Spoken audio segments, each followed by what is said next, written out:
Voilà, nous allons résoudre ce système. Donc pour ça, vous savez qu'on doit combiner la première équation avec la deuxième équation pour éliminer l'inconnu x.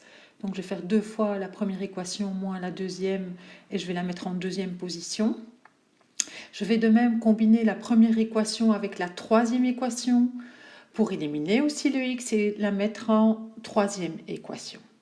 Donc ce qui nous donne sur le côté les calculs, je multiplie la première équation par 2, donc 2x plus 2y plus 4z égale 8. La deuxième équation reste inchangée. Je vais soustraire les deux, donc faites attention de bien aussi soustraire le membre de droite. Il me reste donc 3y plus z et ça nous donne 8 moins 6, 2. Ça, je la mets en deuxième position. Donc, je recopie la première équation sans la modifier. La deuxième équation devient 3y plus z égale 2. Alors ensuite, ce qu'on va faire, je vous ai dit, on va faire la première équation moins la troisième équation. Donc, la première reste inchangée. X plus y plus 2z égale à 4. La troisième équation reste également inchangée. X moins 3y plus 4z égale à 7. Je vais soustraire la deuxième de la première. Faites attention au changement de signe. Ce qui me donne 4y moins 2z est égal à moins 3. Et tout ça, je le mets en troisième position.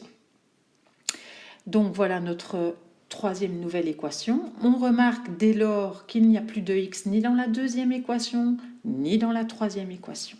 Je vais maintenant grouper la deuxième et la troisième pour créer une équation sans l'inconnu x et la mettre en troisième lieu.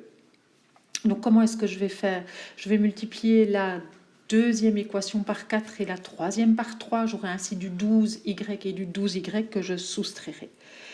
Donc la deuxième équation multipliée par 4 me donne 12y plus 4z égale à 8. Et la troisième équation multipliée par 3 me donne 12y moins 6z égale à 9. Je soustrais les deux, ce qui me donne 10z égale à